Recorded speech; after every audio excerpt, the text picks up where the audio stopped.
नमस्ते दोस्तों, अक्षय कुमार यहाँ। और आज हम एक ऐसे सफर पर जा रहे हैं जो खतरनाक है, रोमांचक है और थोड़ा सा डरावना भी है। हम बात कर रहे हैं दुनिया की सबसे खतरनाक बैन की गई लड़ाई की तकनीकों के बारे में। ये ऐसी तकनीकें नहीं हैं जो आप जिम में सीखते हैं। ये ऐसी चालें हैं जो इतनी घातक, इतनी क्रूर हैं कि इन्हें दुनिया भर के मुकाबलों में प्रतिबंधित कर दिया गया है। इनमें से कुछ तो आपकी हड्डियों को चूर चूर कर सकती हैं, आपको पलक झपकते ही लकवाग्रस्त कर सकती हैं, या इससे भी बदतर, आपको मौत के मुंह में धकेल सकती है। तो अगर आप एक्शन के दीवाने हैं, मार्शल आर्ट्स के शौकीन हैं, या बस यह जानने के लिए उत्सुक हैं कि मानव शरीर कितना नुकसान सह सकता है, तो बने रहे। यह सवारी आपके सोच से भी ज्यादा खतरनाक होने वाली है।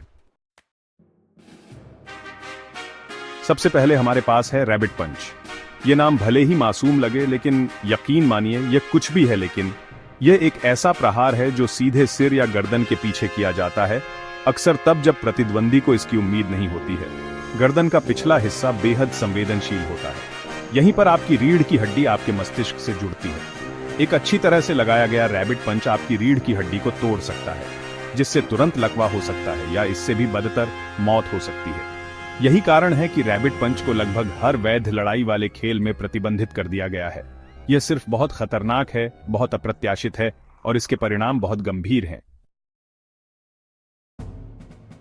अब चलिए एक ऐसी तकनीक पर चलते हैं जो हर किसी को, चाहे वह कितना भी सख्त क्यों ना हो, डर के मारे पीला कर देती है। Groin strike. हाँ, आपने सही सुना। यह वह प्रहार है जिससे हर कोई बचना चाहता है, और अच्छे कारण से। ग्रोइन, जैसा कि हम सभी जानते हैं, अविश्वसनीय रूप से संवेदनशील है। यह नसों और महत्वपूर्ण अंगों से भरा हुआ है, और एक अच्छी तरह से निशाना बनाया गया प्रहार असहनीय दर्द, मतली और यहां तक कि अस्थायी लकवा भी पैदा कर सकता है। यह क्रूरता है, सादा और सरल। यही कारण है कि ग्रोइन स्ट्राइक को लगभग हर लड़ाई वाले खेल में सख्त वर्जित माना जाता है।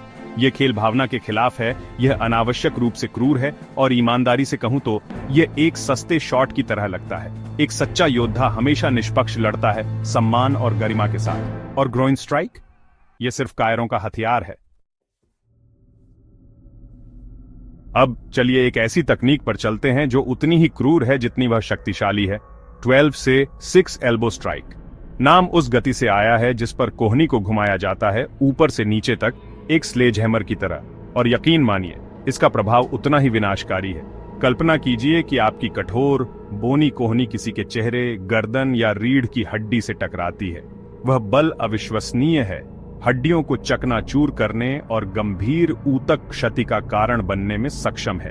यह तकनीक इतनी खतरनाक है कि इसे MMA जैसे खेलों में भी प्रतिबंधित कर दिया गया है, जहां लगभग हर चीज की अनुमति है। इसका कारण सरल है, जोखिम बहुत अधिक है। एक गलत प्रहार स्थायी मस्तिष्क क्षति, लकवा या इससे भी बदतर मौत का कारण बन सकता है। टाइटल आंखों को फोड़ना, क्रूरता की पराकाष्ठा। चलिए अब एक ऐसी तकनीक पर चलते हैं जो सिर्फ क्रूर ही नहीं बल्कि पूरी तरह से अमानवीय है। आंखों को फोड़ना। जैसा कि नाम से पता चलता है, यह जानबूझकर किसी की आंखों पर हमला करने का कार्य है, जिसका उद्देश्य दर्द, अंधापन और अक्षमता पैदा करना है। यह लड़ाई नहीं है, यह यातना है। यह एक ऐसी तकनीक है जिसका उपयोग केवल कायर ही करेंगे जो अपने प्रतिद्वंदी को वास्तव में हराने के लिए बहुत कमजोर हैं। किसी की दृष्टि छीनना अंतिम वर्जित है, एक ऐसा कार्य जो गहरे अंधेरे और क्रूरता को दर्शाता है। खेल की दुनिया में आंखों को फोड़ना सख्त वर्जित है। यह एक ऐसा अपराध है जो तुरंत अयोग्यता और संभावित आपराधिक आरोपों का कारण बन सकता है, और ठीक ही तो है। हमें हमेशा याद रखना चाहिए कि लड़ाई का उद्देश्य किसी को नुकसान पहुंचाना नहीं है, बल्कि खुद को चुनौती देना और अपने कौशल का सम्मान के साथ परीक्षण करना है। टाइटल फिश हुकिंग, क्रूरता की गहराई। अब चलिए एक और तकनीक पर चलते हैं जो उतनी ही भयावह है जितनी वह क्रूर है। Fish hooking. यह तकनीक उतनी ही क्रूर है जितनी लगती है, जिसमें किसी के मुंह या नासिका छिद्रों को फाड़ने के लिए उंगलियों का उपयोग करना शामिल है, जिससे असहनीय दर्द और गंभीर चोट लगती है। फिश हुकिंग एक ऐसी तकनीक है जो किसी भी सभ्य समाज में कोई जगह नहीं रखती है। यह क्रूरता का एक बर्बर कार्य है जो किसी भी परिस्थिति में उचित नहीं ठहराया जा सकता है। हर जगह मार्शल आर्टिस्ट इस तकनीक की निंदा करते हैं, और अच्छे कारण से। यह खेल की भावना के लिए एक अपमान है, और यह सब कुछ गलत दर्शाता है जो लड़ाई का प्रतिनिधित्व करता है। टाइटल गले पर प्रहार, जीवन रेखा पर प्रहार। चलिए अब एक ऐसी तकनीक पर चलते हैं जो अविश्वसनीय रूप से खतरनाक है और संभावित रूप से घातक है।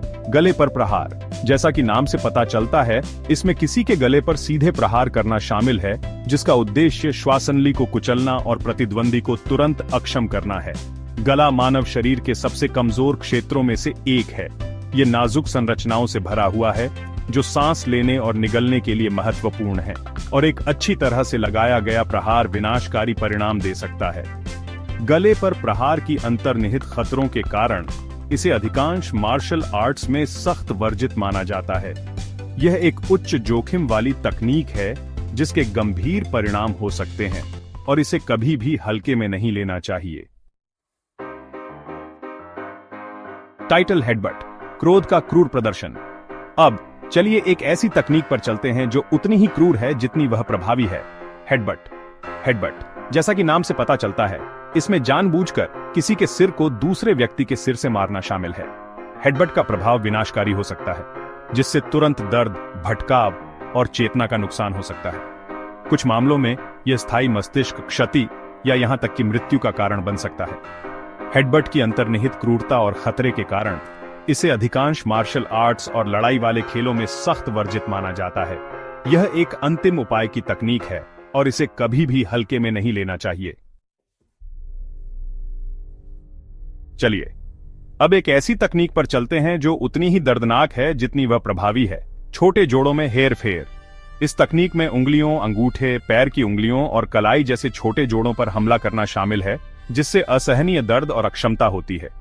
हमारे छोटे जोड़ नाजुक होते हैं और आसानी से क्षतिग्रस्त हो जाते हैं। छोटे जोड़ों में हेरफेर में अक्सर जोड़ को उसकी प्राकृतिक सीमा से आगे मोड़ना या मोड़ना शामिल होता है, जिससे मोच, अव्यवस्था और यहां तक कि फ्रैक्चर भी हो सकते हैं। छोटे जोड़ों में हेरफेर की क्रूरता और क्षति की क्षमता के कारण इसे अधिकांश मार्शल आर्ट्स और लड़ाई वाले खेलों में सख्त वर्जित माना जाता है। यह एक खतरनाक और संभावित रूप से जीवन बदलने वाली तकनीक है, जिसका उपयोग कभी भी हल्के में नहीं लेना चाहिए।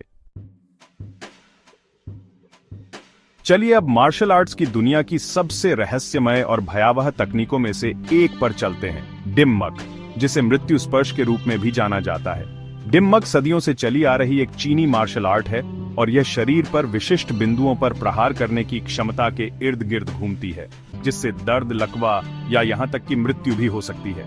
डिम्मक की सटीक उत्पत्ति रहस्य में डूबी हुई है, लेकिन ऐसा माना जाता है कि यह पारंपरिक चीनी चिकित्सा और मार्शल आर्ट्स के संयोजन से विकसित हुई है।